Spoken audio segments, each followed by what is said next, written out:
Ways to solve quadratic equations, and one way is called completing the square. So if we're presented with an equation, x squared plus bx equals c, the way you complete the square is simply, I'm going to rewrite the equation here, x squared plus bx, give myself some space over there. All right, I'm going to look at this number b, or letter b, I suppose, and I'm just simply going to take half of that. So b divided by 2 and square it. If I do it to one side of the equation, I have to do it to both sides of the equation. All right, and if I do that, I think we can prove to ourselves that this now factors into x plus that b over 2 that I just used squared.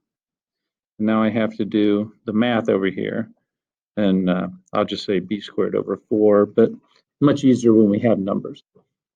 So simply all we're saying, completing the square, I'll show you an example. The way we complete the square is once we have the equation in the form of x squared plus some number times x equals some number, I take that b, whatever that number is, and I take half of it.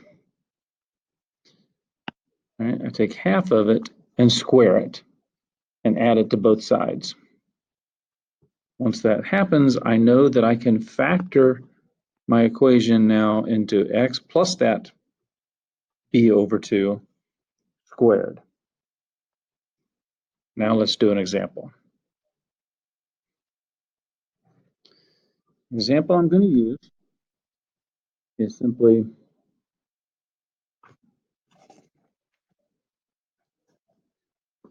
4x squared minus 20x plus 17 equals 0. Now I'm thinking in my head, I need to have my equation in the form of x squared with a 1 in front plus some number times x equal to a number. So let's rearrange this equation. The first thing I notice is that I want that to be a 1. So in order for that to be a 1, I have to divide all of the terms in my equation by 4. So I'm going to divide that by 4, by 4, by 4. That's an easy one. All right. So now I know that I have x squared, 20 divided by 4 is 5x.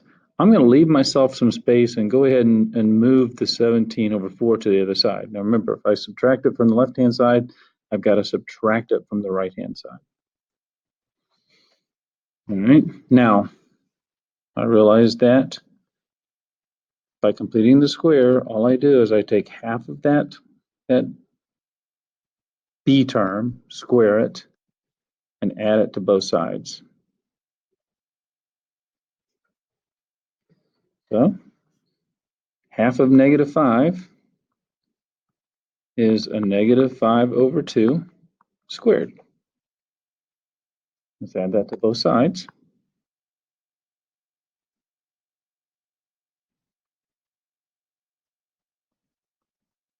Make sure you keep everything inside the parentheses. It makes it nice and clean. Now I know that this now factors into x minus 5 over 2 squared.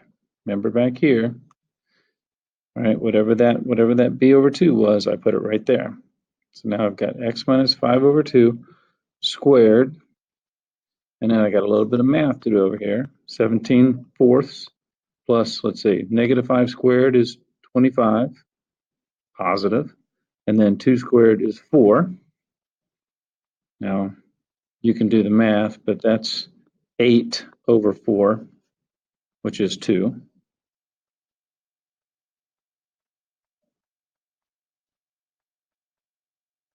Oh, just erase all that stuff. All right, so now I've got x minus 5 halves squared equals 2. Now, if I take the square root of both sides, realizing that I now introduced two possible solutions here, which is actually positive or minus, positive or negative. So now I'm left with x minus 5 over 2 equals a positive root 2, or x minus 5 over 2 equals a negative root 2. And now I solve each equation, add 5 over 2 to each side.